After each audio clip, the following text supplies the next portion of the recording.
Hey guys, welcome to the Reparenting Daily podcast, your daily guide for inner child healing. This podcast helps you establish a consistent reparenting routine, and it's divided into 3 sections. The first is a daily reading, the second is a discussion of that reading, followed by suggested journal prompts, and the last section is a peaceful meditation for closing. Good morning, good afternoon, and good evening from whenever and wherever you're joining us. I'm so glad that you could join us here on this journey of self-expansion and growth. If this is your first time, welcome. Now, before we dive in, I'd like to again remind us of the congratulations of passing the 500 episode marker. And as a celebration of that, I've opened up the Patreon community for free membership so that people can join our Zoom calls for free. There are a lot of people struggling out there. There's a lot going on. So I thought this could be a way to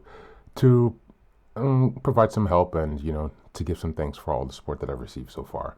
You can also choose if you'd like to be a paid Patreon member, and that will help me to subsidize some of the costs and expenses that I have for this project. I'm still running this out of my own pocket, so it's about $2,000 to $5,000 a year that it costs me to produce this actually. So I'm not really making money from this. It's something that I'm doing for myself and hopefully to be able to help others. And so I'm coming from a genuine place here. The second thing that I'd like to remind you is that you can also find the Reparenting Daily Journal. You can purchase that on Amazon. It's another way to support the podcast. It's under $20. And it basically allows you to follow along with all of the monthly and weekly themes. It gives you space to keep your notes. And yeah, if you join the team or the Zoom calls, it might be a great way for us to all stay aligned and be working together. The last thing I'd like to give you a head up on is the Fairy Tales for Reparenting Daily series. As I mentioned earlier, I've had some editing issues with that because in the springtime, the end of spring, I did some reworking to structure those into certain themes. So like the beginning, middle, and end of the hero's journey. And in the midst of reorganizing and restructuring the stories and also upgrading the artwork, some of the text is a bit mixed and jumbled all over the place. Sorry about that. When I was in the editing phase for the first time, they did not send the proofread copies to the Netherlands, and so I had to work, around and trying to find a way to get the copy to edit, and it's just been a mess.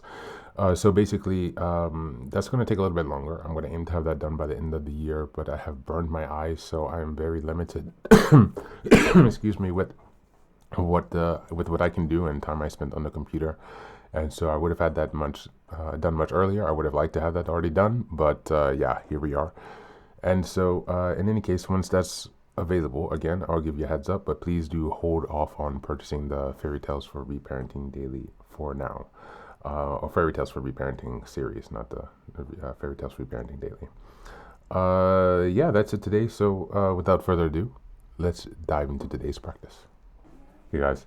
Today's reading is from the Ching. We haven't looked at this one in a while. We're going to be picking up from Hexagram 13, which is called Fellowship. You can find the link in the show notes to the free version as well as a Amazon link to purchase it if you're interested. This is a very important text that we've looked at quite a bit on this podcast.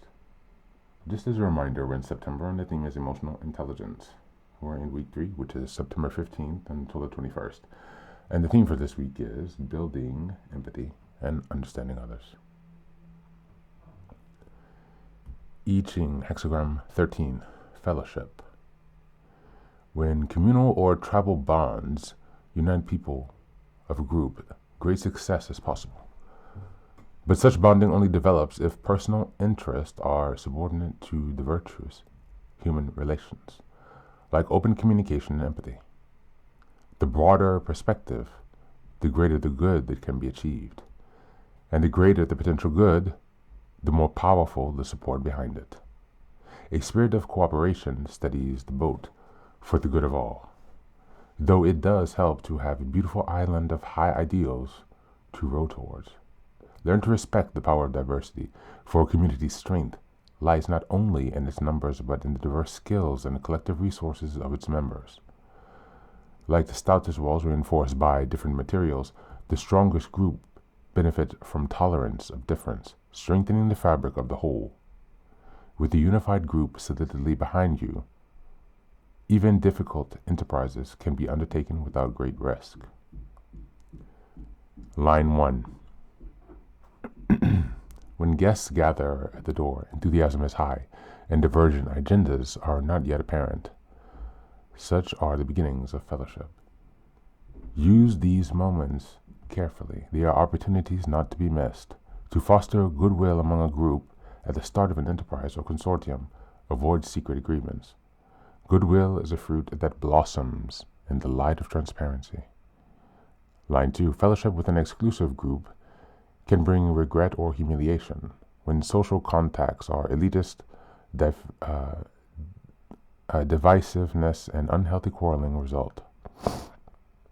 This creates limitations for everyone. Avoid pettiness and swallow discrimination. Be open to others and their feelings. Serious loss is unlikely.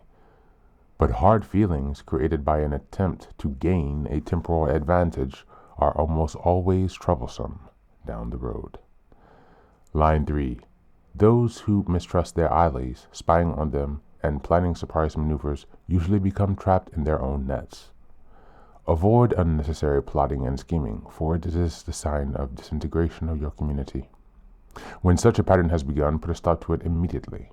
Things will only get worse if you play games, especially now. Line 4. Quarrels and misunderstandings associated have a way of setting themselves, and this brings good fortune. Let a natural resolution form between you, because fighting openly is not a good idea at the time. Imagine someone on a journey who, after a small mistake, has patience to see the error of his or her ways.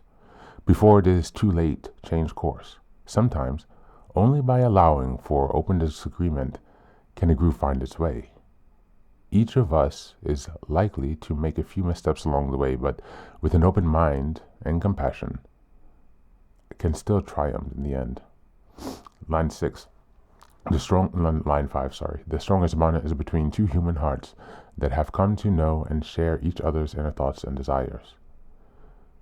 Whether separated by circumstances or fate, divided by difference of opinion, or angered by each other's behavior, if the bond is true, nothing can break it. This type of union can experience difficulty, but it will ultimately bring the sweetest joy known to humankind. Line 6. There is fellowship with convenient associates, but warmth is lacking. A group of cordial people may be neighbors or associates, yet no great purpose unites them. That is okay. Civility may be a less connected form of community, but it serves its members all the time.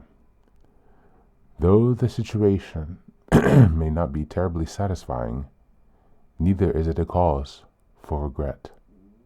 Thank you, and that's the reading for today.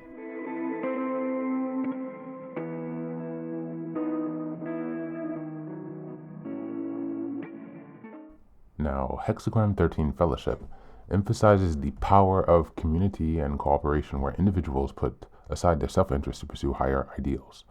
Fellowship flourishes through empathy, open communication, transparency, and tolerance for diversity. Unity does not mean sameness. It's the respectful weaving together of differences that create the strongest bonds.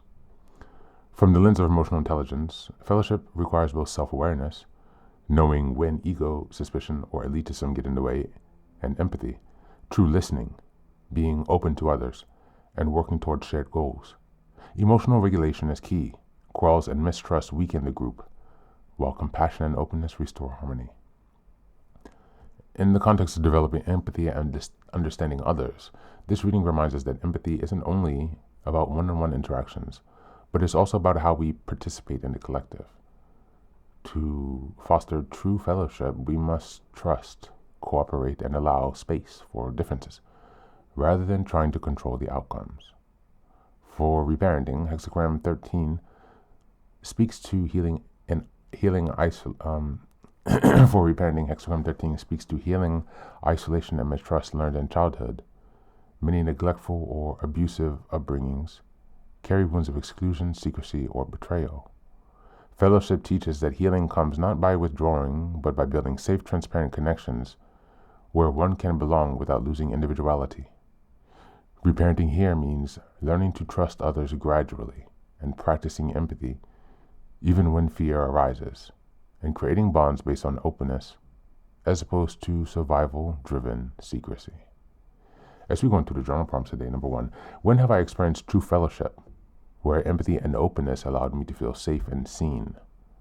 How can I invite more of that energy into my current life?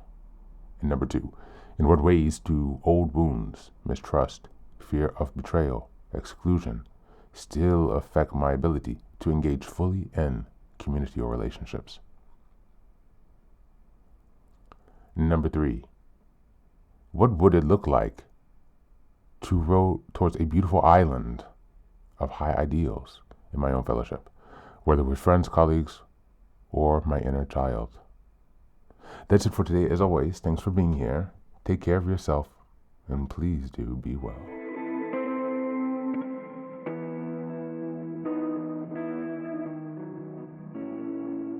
Welcome back. Welcome back. Now, this is the third and final section of the daily podcast. This is your silent meditation. Please go ahead and find a space where you can be comfortable and undisturbed, where you can relax and spend some time with yourself for this 10-minute silent meditation. You can choose to be sitting, standing, lying down, or in whatever position makes you comfortable today. Take a moment to simply be with yourself. Focus on your breath and gently connect with each part of your body. If thoughts arise, don't let them overwhelm you. Just observe them without attachment. Imagine them as leaves drifting down atop a river, passing by without needing your engagement. Stay present, grounded, and open to this moment, no matter what time you are listening and practicing this meditation. Namaste.